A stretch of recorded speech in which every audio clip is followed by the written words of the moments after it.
ay natapos ang presentasyon ng dalawang former bank managers. One is Violeta Constantino of Land Bank Shaw Boulevard Branch. That is for the office of the Vice President. And the other is Nenita Camposano. That is for DepEd Branch, corresponding naman dito sa confidential fund ng Department of Education. Today also, we requested for the issuance of subpoena ad testificandum and subpoena duces tecum for our witnesses next week.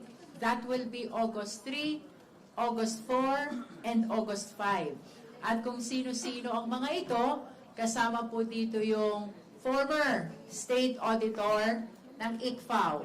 And by ICFAO, it means Intelligence Confidential Fund Audit Unit ng Commission on Audit. First is the former State Auditor and second is the present State Auditor. No? So apparently, dalawa yung testigo natin na kukompleto sa kwento about the audit of these confidential funds. And the third is our Legislative Bureau Head, no? Upang i-identify naman ang mga dokumento na nanggaling sa House of Representatives. So, tuloy-tuloy po ang ating presentasyon ng evidence kaugnay ng confidential fund. And I understand, kanina pre-announce na rin ng ating presiding officer about yung naging proposal ng impeachment court. Through the initiative, as the presiding officer has said, the Honorable Senator Judge Bam Aquino. Linawin ko lang po, the initiative came from the impeachment court. Tinanong po kami whether we will be amenable to switching to the rule of alternating system of presentation per article, which means prosecution and defense per article. No?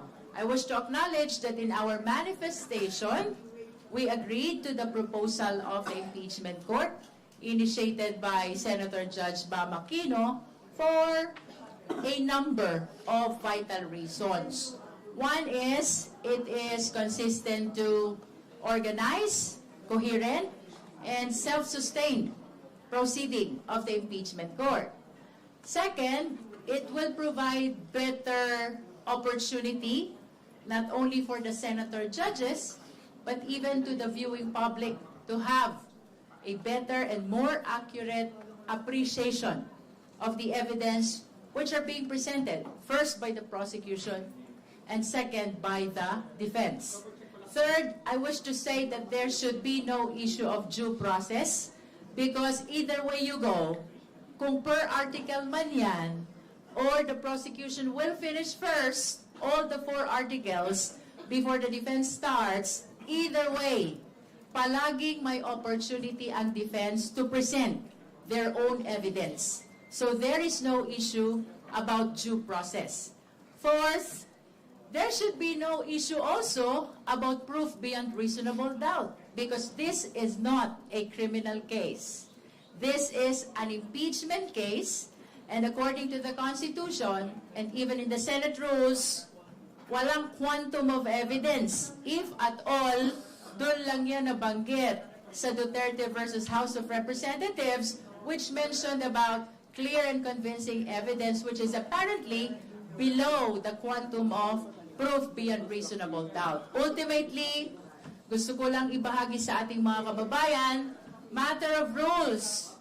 It falls within the exclusive power of the Senate to try and decide, no? So with all due respect to them, even in fact without soliciting the position of either or both parties, it is within the power of the impeachment court should they wish to change the rule. Thank you. Alright.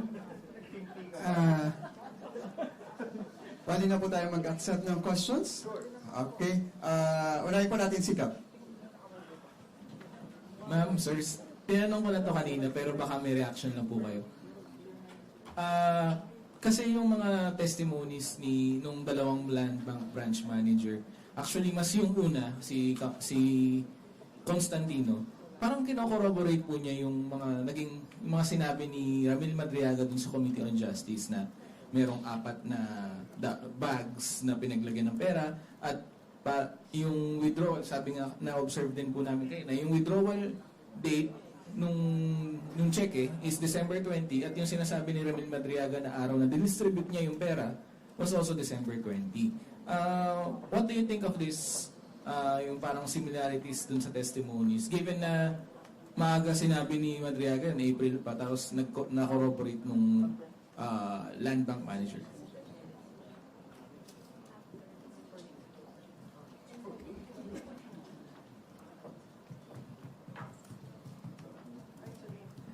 We can say that evidence should corroborate itself, ganun ang sa prosecution, without delving on the merits. Pero dapat nagtutugma naman talaga lahat, as far as we are concerned.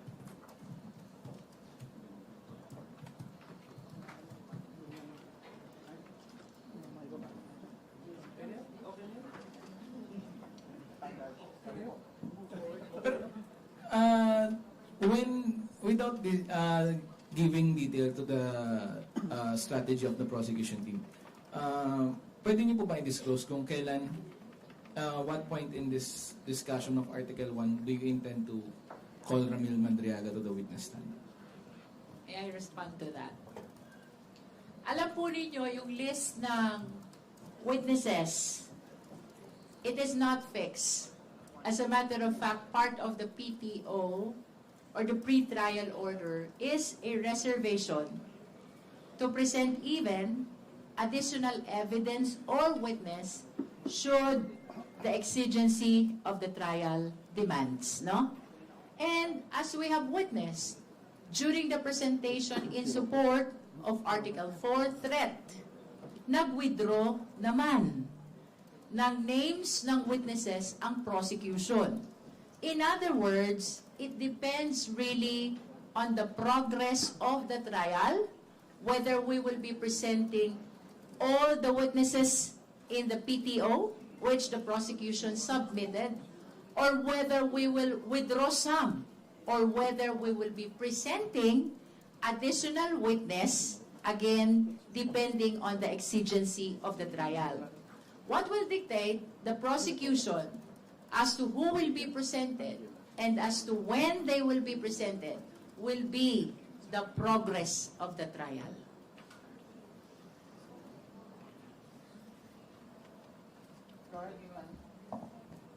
Sir, good morning. Ma'am, good morning. Ann po ng Bongo Radio.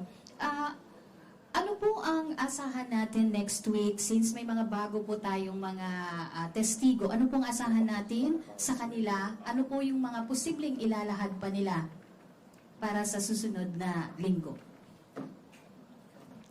With respect to the 2 state auditors from COA, ICFAO, no? Huwag tayong malilito, ha? Very specific itong fund na pinag-uusapan natin. This is confidential fund. So, we expect to hear from the witnesses, both the former state auditor in the person of Roderick Wamil and the present state auditor in the person of Silene May L.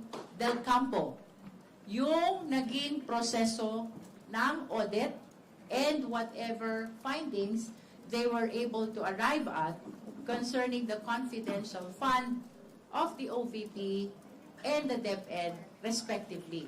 No? So in other words, ang maririnig natin, next hearing, that is August 3 and 4, will be the audit process, including the findings, and perhaps itong mga nababanggit na din during the proceeding of the Justice Committee, the notices of disallowance, and even the decision of COA which sustained the notice of disallowance. Ang follow-up, yung mga pahayag po kanina, revelation ng dalawang testigo regarding po sa encashment ng Office of the Vice President, maituturing na po ba natin itong parang pasabog din sa confidential funds issue? Nakarap ni Vice President Sara. Ang unusual ay appetizer pa lang. And unusual is the perfect start for the prosecution pagdating sa confidential funds. We will let the evidence lead the court to a finding of betrayal of public trust and culpable violation of the Constitution in the coming trial days. So sa palagay namin, mahusay na simula ito, na sa simula't simula pa lang, ang mga bangko na pinaggalingan ng 612.5 million na cash ay unusual. And like I said, unusual is the perfect start for confidential funds.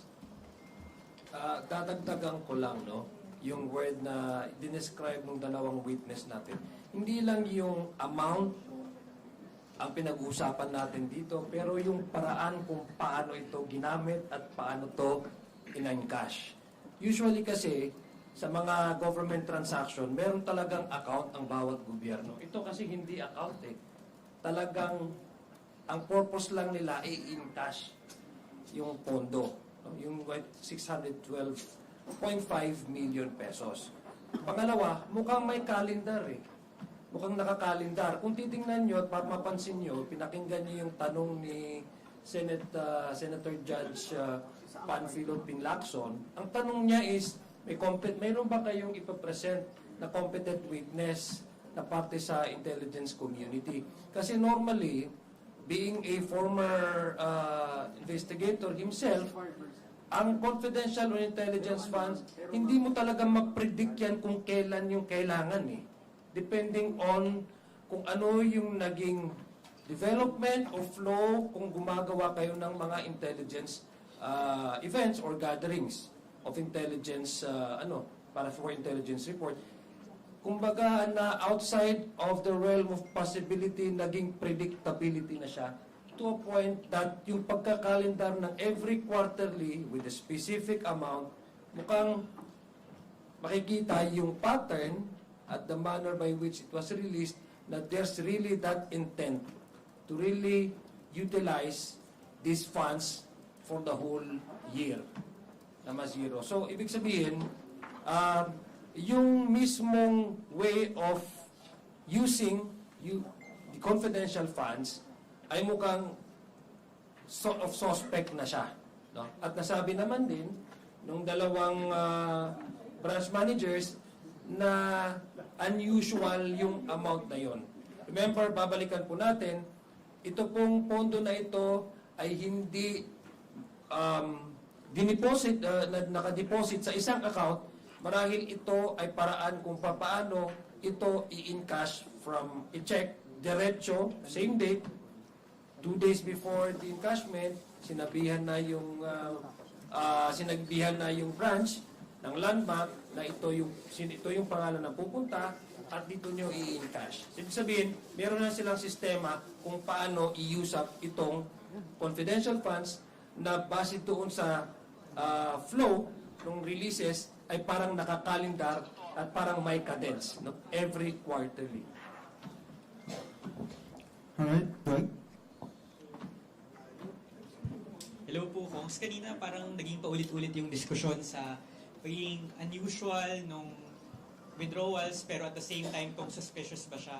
Nakaka-apekto po ba sa kaso ng prosecution that the two bank officials didn't say that the encashments were suspicious? Well, if we listen to the purposes of testimony of these witnesses, wala namang binanggit si Congressman Joel Chua about suspicious and covered transaction. I think it is clear that the only purpose of the testimony is to establish the fact na ito ay galing sa National Treasury, na download dun sa dalawang agencies at na-encash nitong mga payees who apparently represent those agencies, no? Wala akong narinig about the purposes concerning suspicious and covered transactions. I think magiging significant ang discussion natin about Anti-Money Laundering Act as well as the circumstances when the transaction becomes suspicious, and when the transaction is covered, siguro pagdating natin dun sa paapat na artikulo na ilalatag ng prosecution, that is amassing unexplained wealth. Pero ito pong testimonya po ng dalawang bank officers, would you say that it adds credence to the testimony of Ramil Madriaga in the House of Representatives dahil nga po may pagtutugma sa ilang mga detalye, especially on the day of December 20 kasi yun yung araw na kunento ni Ramil Madriaga doon sa house na dineliver niya yung pera sa kung sino-sino, tapos binigay sa kanya sa DepEd office yung 4 bags, and it would seem like if titingnan natin yung timeline, before that nangyari yung encashment, yung withdrawal doon sa Shaw Boulevard branch ng Land Bank. Well, without dwelling on the trial kanina, no, if the question pertains only on the question of consistency, I think it was re-emphasized na yung testimony kanina is somehow consistent to the testimony during the time of the justice proceeding. That is without dwelling on the trial kanina. But kasi Clarify lang natin, was it withdrawal? Kasi I think the testimony of the two witnesses, it's more of encashment eh. So, kaya nga sinasabi natin that the pattern by which this is being released and used ay talagang may cadence eh, may calendar eh, nakakalendar kung anong gagawin. Kumbaga parang it's no longer the usual utilization of confidential funds, which is hindi mo talaga siya ma-predict, no? If you go to the point of Senator Lacson, that's exactly what he's been saying. Na, I mean, in terms of intelligence and confidential fund, hindi mo talaga siya ma-predict ng every quarterly may paggagamitan kayo dito.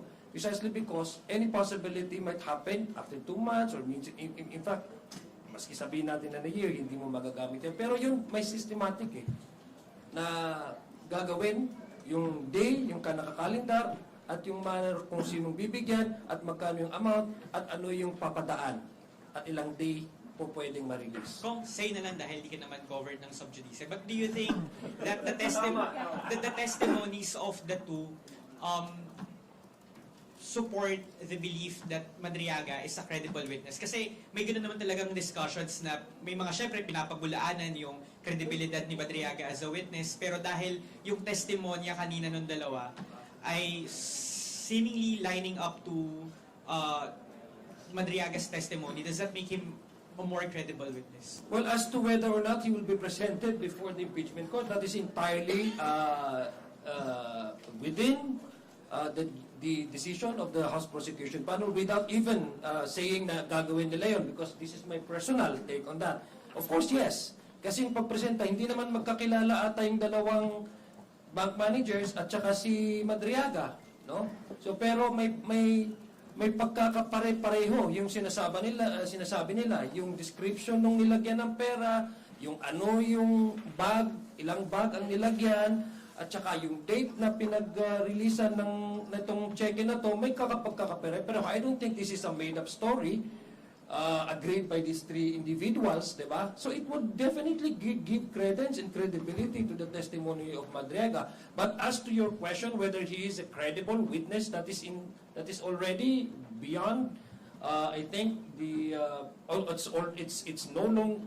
Yeah, it's already beyond. Yes, that is already beyond the judgment of the House Prosecution Panel, because the one that can actually determine whether one is competent or not is the impeachment court.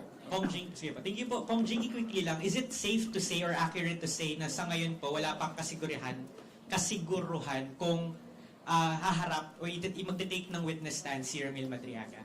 What I can say is Ramil Madriaga is part of the names of the witnesses we submitted to the impeachment court in support of Article 1 confidential fund, no? Like any other witnesses who are included in that list, their presentation will really depend on the exigency of the trial.